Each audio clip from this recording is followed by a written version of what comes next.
அதனால தான் நான் பேச்சை ஆரம்பிக்கும் பொழுது நான் ஹக் பண்ண 3 நாள் குளிக்கல. உயிரே உறவே தமிழே என்று ஆரம்பிச்சேன்.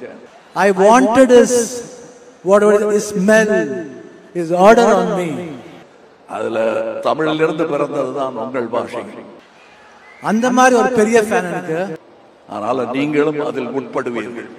ನೀವೇನು ಭಾಷಾ ತಜ್ಞರಲ್ಲ ಕರ್ನಾಟಕದ, ಇಲ್ಲ ಕರ್ನಾಟಕದ ಇತಿಹಾಸ ತಜ್ಞರೂ ಅಲ್ಲ. ನೀವು ಒಬ್ಬ ನಟ ಅಷ್ಟೇ, ತಮಿಳಿನ ಒಬ್ಬ ನಟ.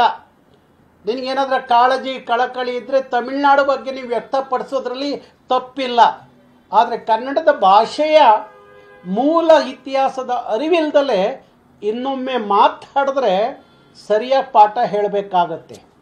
ನಿಮ್ಮ ರಾಜರತ್ನಂ ಅವರು ಕರ್ನಾಟಕದಲ್ಲಿ ಮೂಲ ಮಾತೃಭಾಷೆ ತಮಿಳ್ ಆದರೂ ರಾಜರತ್ನಂ ಅವರು ಅವ್ರಿಗಿದ್ದ ಕನ್ನಡದ ಕಾಳಜಿ ಕಳಕಳಿಯನ್ನು, ಕನ್ನಡದ ಇತಿಹಾಸವನ್ನು ರಾಜರತ್ನಂ ಅವರಿಂದ ಅವತ್ತಿನ ಕಾಲಕ್ಕೆ ಅವರು ಬರೆದಂಥ ನೀವು ಪದ್ಯಗಳನ್ನು, ಪುಸ್ತಕಗಳನ್ನು ಓದ್ಕೊಂಡ್ರೆ ಗೊತ್ತಾಗತ್ತೆ.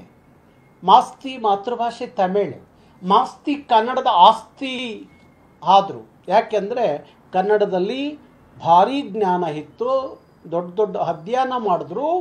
ಅವರು ಕನ್ನಡದ ಮಾಸ್ತಿ, ಕನ್ನಡದ ಆಸ್ತಿ ಆದರು. ಕನ್ನಡಕ್ಕೆ ಜ್ಞಾನಪೀಠವನ್ನು ತಂದುಕೊಟ್ಟಂಥ ಮಾಸ್ತಿ ತಮಿಳು ಮಾತೃಭಾಷೆ. ಹೀಗಿರುವಾಗ ಕಮಲಾಸನ್ ಒಬ್ಬ ನಟ ಅಷ್ಟೇ. ಅವನು ತಮಿಳಿನ ಇತಿಹಾಸಕಾರನೂ ಅಲ್ಲ, ಇಲ್ಲ ತಮಿಳಿನ ಭಾಷಾ ತಜ್ಞನೂ ಅಲ್ಲ. ಹಾಗಾಗಿ ಅವನಿಗೆ ಅದೇ ಗೊತ್ತಿಲ್ಲ ಅಂದಮೇಲೆ ಕನ್ನಡದ ಬಗ್ಗೆ ಬಾಯಿ ಚಪ್ಪಲಿಕ್ಕೇನಾದರೂ ಮಾತಾಡ್ಕೋಬೋದು, ಇಲ್ಲ ತಮಿಳವ್ರನ್ನ ಹೋಲೈಸ್ಲಿಕ್ಕೇನಾದರೂ ಮಾತಾಡ್ಬೋದು. ಇವೆಲ್ಲ ಕನ್ನಡ, ತಮಿಳು, ತೆಲುಗು, ಮಲಯಾಳಮ್ಮು ಇವೆಲ್ಲ ದ್ರಾವಿಡ ಮೂಲದ ಭಾಷೆಗಳು, ದ್ರಾವಿಡ ಸೋದರ ಭಾಷೆಗಳು, ಒಪ್ಕೊಳ್ಳೋಣ ಅದೆಲ್ಲ. ಆದರೆ ತಮಿಳಿನ ಮೂಲದಿಂದ ಬಂದಂಥ ಭಾಷೆ ಕನ್ನಡ ಅಂತ ಹೇಳೋದಿದೆಯಲ್ಲ, ಇದು ದುರಹಂಕಾರದ ವರ್ತನೆ, ಜ್ಞಾನವಿಲ್ಲದ ಅಜ್ಞಾನದ ವರ್ತನೆಯನ್ನು ಕಮಲಾಸನ್ ಅವರು ತೋರಿಸ್ತಾ ಇದ್ದಾರೆ ಅಂತ ಅನ್ನಿಸ್ತಾ ಇದೆ. ನೀವೇನು ಭಾಷಾ ತಜ್ಞರಲ್ಲ ಕರ್ನಾಟಕದ, ಇಲ್ಲ ಕರ್ನಾಟಕದ ಇತಿಹಾಸ ತಜ್ಞರೂ ಅಲ್ಲ. ನೀವು ಒಬ್ಬ ನಟ ಅಷ್ಟೇ, ತಮಿಳಿನ ಒಬ್ಬ ನಟ. ನಿನಗೇನಾದ್ರೂ ಕಾಳಜಿ ಕಳಕಳಿ ಇದ್ದರೆ ತಮಿಳ್ನಾಡು ಬಗ್ಗೆ ನೀವು ವ್ಯಕ್ತಪಡಿಸೋದ್ರಲ್ಲಿ ತಪ್ಪಿಲ್ಲ. ಆದರೆ ಕನ್ನಡದ ಭಾಷೆಯ ಮೂಲ ಇತಿಹಾಸದ ಅರಿವಿಲ್ದಲೇ ಇನ್ನೊಮ್ಮೆ ಮಾತಾಡಿದ್ರೆ ಸರಿಯಾಗಿ ಪಾಠ ಹೇಳಬೇಕಾಗತ್ತೆ. ನಿಮ್ಮ ರಾಜರತ್ನಂ ಅವರು ಕರ್ನಾಟಕದಲ್ಲಿ ಮೂಲ ಮಾತೃಭಾಷೆ ತಮಿಳ್ ಆದರೂ ರಾಜರತ್ನಂ ಅವರು ಅವ್ರಿಗಿದ್ದ ಕನ್ನಡದ ಕಾಳಜಿ ಕಳಕಳಿಯನ್ನು, ಕನ್ನಡದ ಇತಿಹಾಸವನ್ನು ರಾಜರತ್ನಂ ಅವರಿಂದ ಅವತ್ತಿನ ಕಾಲಕ್ಕೆ ಅವರು ಬರೆದಂಥ ನೀವು ಪದ್ಯಗಳನ್ನು, ಪುಸ್ತಕಗಳನ್ನು ಓದ್ಕೊಂಡ್ರೆ ಗೊತ್ತಾಗತ್ತೆ. ಮಾಸ್ತಿ ಮಾತೃಭಾಷೆ ತಮಿಳ್, ಮಾಸ್ತಿ ಕನ್ನಡದ ಆಸ್ತಿ ಆದರು. ಯಾಕೆಂದರೆ ಕನ್ನಡದಲ್ಲಿ ಭಾರೀ ಜ್ಞಾನ ಇತ್ತು, ದೊಡ್ಡ ದೊಡ್ಡ ಅಧ್ಯಯನ ಮಾಡಿದ್ರು.